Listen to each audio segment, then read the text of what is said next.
Atenção! Começa agora uma teleaula de História do Ensino Fundamental. Você vai assistir a teleaula de número 33. Bons estudos!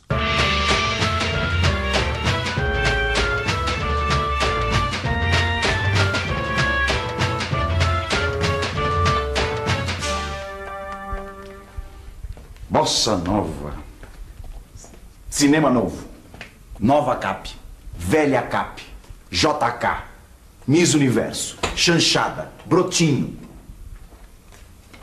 Você sabe o que querem dizer essas palavras? Não? Pergunte aos seus pais, tios, avós. E com certeza eles vão falar nos anos 50. E com uma pontinha de saudade. Mas chega de saudade. Vamos voltar a esse tempo e vamos ver se ele foi assim tão bom como dizem.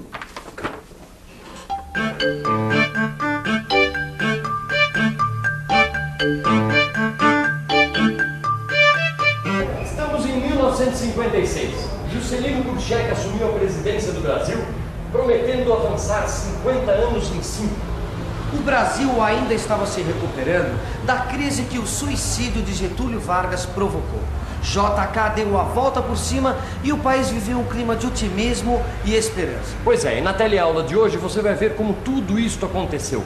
Como o Brasil e o mundo se comportaram nessa década que ficou conhecida como os Anos Dourados. Desde o final da Segunda Guerra Mundial, foi surgindo uma disputa por áreas de influência no mundo entre os Estados Unidos e a União Soviética. Essa disputa dividiu parte do mundo entre os pró-capitalistas alinhados aos Estados Unidos e os pró-comunistas alinhados à União Soviética. Durante a Guerra Fria, não houve enfrentamento direto entre essas duas potências líderes, e sim conflitos localizados nas áreas em disputa. No plano das ideias e da propaganda, a guerra travada foi ainda mais evidente. Vicente, me diz uma coisa. Se na década de 50 existiam dois mundos, o capitalista e o socialista, como é que fica essa história que a gente sempre vê no jornal do Brasil fazer parte do terceiro mundo? O termo terceiro mundo surge a partir da Conferência de Bandung, na Indonésia, em 1955. Nessa conferência, se reuniram representantes de países que não desejavam se alinhar diretamente aos Estados Unidos e à União Soviética, e procuravam construir uma alternativa independente no quadro da Guerra Fria. No entanto, os países do chamado Terceiro Mundo eram também, em sua maioria, países em desenvolvimento. Por muito tempo, esta expressão ficou associada aos países mais pobres. Hoje em dia, o termo Terceiro Mundo não é mais utilizado.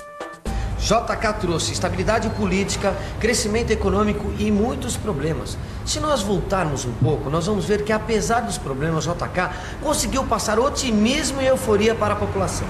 Isso partiu do lema 50 anos em 5.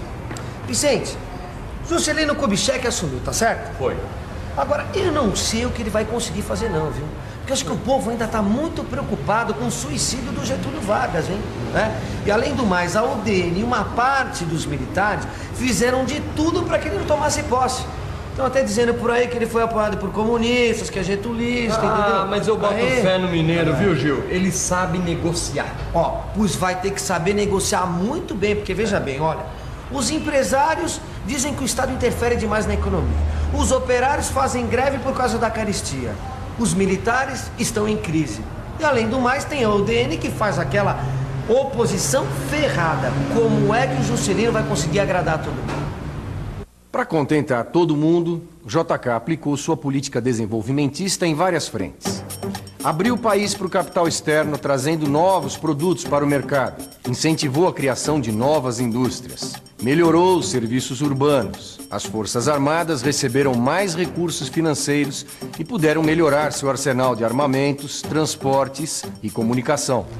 Viu só, Gil? E depois tem o jogo de cintura do JK. Ele colocou oficiais das Forças Armadas em posições importantes no Executivo. Sim, mas mesmo assim, tem alguns militares que participaram de tentativa de golpe, hein? Sim, mas foram pegos, anistiados e nem sequer perderam as promoções. Até a esquerda está sendo bem tratada nesse governo. Apesar do Partido Comunista estar na ilegalidade, não existe perseguição. Tá, mas o que você me diz da oposição? A oposição ele controla com atitude conciliadora, pacífica. E depois tem outra, hein? Com a aliança do PSD, que é o partido do Juscelino, com o PTB, o executivo tem maioria no Congresso. Assim ele pode aprovar os projetos e botar em prática o plano de metas. Quer dizer que você acha que o Mineirinho tá com a faca e o queijo na mão? Mas ele não tá? Claro que tá. Pois ele não tem até administração paralela também? A administração paralela era feita por um conjunto de órgãos ligados diretamente ao poder executivo, o presidente. Os economistas e técnicos faziam um planejamento. O Congresso aprovava, isto é, liberava o dinheiro para o planejamento. E o executivo então fazia aquilo que tinha que fazer, executava. Me dê um exemplo do que o executivo executou, Vicente. Eu não preciso nem pensar. Brasília, rapaz, Brasília. Você sabe como o presidente Juscelino tomou a decisão de mudar a capital do Brasil? Foi durante a campanha, num comício, quando um popular perguntou: já que o senhor diz que vai cumprir a Constituição ao pé da letra, eu queria saber uma coisa: vai pôr em prática aquela parte da lei que diz que a capital da República deve ser transferida para Goiás? E você sabe o que o Juscelino respondeu? Respondeu que sim, claro. Mas não é só isso, não. Brasília passou a ser a meta mais importante do seu plano. Brasília vai ficar como uma marca registrada do governo JK. Você vai ver. A construção de Brasília foi a maior prova do otimismo dos anos dourados. A partir de 1960, o Brasil ganhou uma nova capital. Construir Brasília significou criar mais empregos. Brasileiros de todos os estados migraram para o Planalto Central, cheios de esperança de melhorar de vida. Mas, acima de tudo, Brasília virou o símbolo da coragem e da ousadia do governo que ia progredir 50 anos em 5. Os gastos com as obras foram muito altos. A manutenção da capital, que não produzia nada, só gastava, saía bem cara. Tudo isso se refletiu na inflação, que subiu muito no final do governo JK. Mas nada impediu que no dia 21 de abril de 1960, a cidade idealizada por JK e projetada pelos arquitetos Oscar Niemeyer e Lúcio Costa fosse inaugurada com muita festa.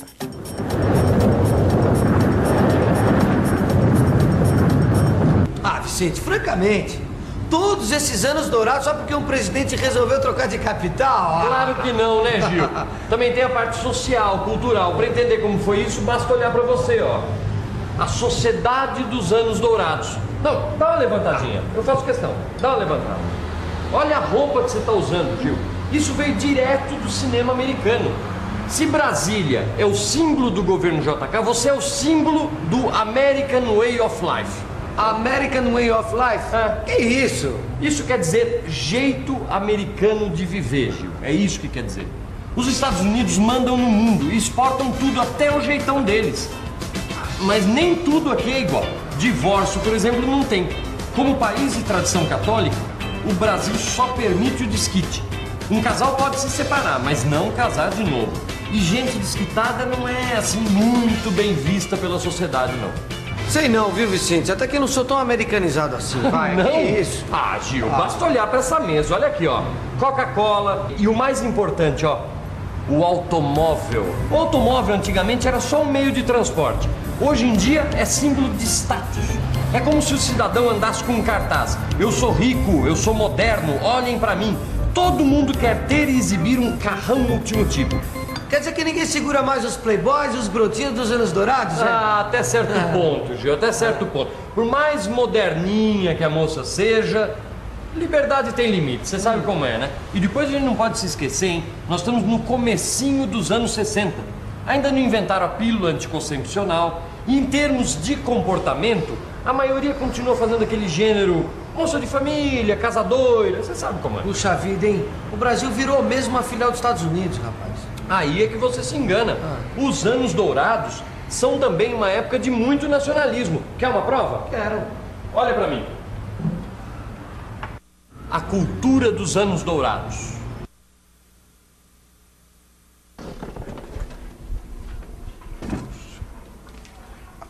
O clima de liberdade e mudanças se refletiu na arte brasileira. Na música surgiu a bossa nova. A batida da bossa, uma mistura de samba, jazz e música clássica, revelou ao mundo grandes nomes da música brasileira. Tom Jobim, Vinícius de Moraes, João Gilberto, Nara Leão. A música foi ao teatro através de shows e musicais. Jean Francisco Guarnieri escreveu e estrelou a peça Eles Não Usam Black Tie no Teatro de Arena, em São Paulo. O cinema nacional ia de vento em popa nos anos dourados. O diretor Anselmo Duarte ganhou a Palma de Ouro no Festival de Cannes em 1962, com o filme O Pagador de Promessas. E as chanchadas da Atlântida lotavam os cinemas com fãs da dupla Oscarito e Grande Otelo. O povo brasileiro anda se divertindo mesmo. É na televisão, é no cinema. Um novo sucesso desse comediante, o Chico Anísio. Se você não sabe, o Chico Anísio estreou na TV em 1960. Agora, eu te digo uma outra coisa. O povo não anda só rindo, não. Anda pensando também. Porque nessa mesma época surgiu um movimento no Brasil chamado Cinema Novo. Ó. O diretor Glauber Rocha dizia que cinema novo é uma câmera na mão e uma ideia na cabeça. Isso quer dizer, filmes baratos, mas com muita criatividade. Esses filmes foram aplaudidos no mundo todo. Fizeram escola. E até hoje influenciam novos diretores, nacionais e internacionais. Outros diretores se destacaram no cinema novo, como Nelson Pereira dos Santos, Rui Guerra e Roberto Santos. Todos esses filmes tinham temas sociais e políticos. Tá vendo só, Gil? A liberdade que reina no governo do Juscelino permite a crítica social. E quem acaba ganhando com isso? A produção artística do país. Ah, mas criticar acontecer no cinema e na televisão até eu. Eu quero saber se essa liberdade toda chega no povinho mais miúdo. Você sabe como é que é, né, Vicente? Chega sim. O Brasil nunca ferveu tanto com ideias de revolução, de mudança.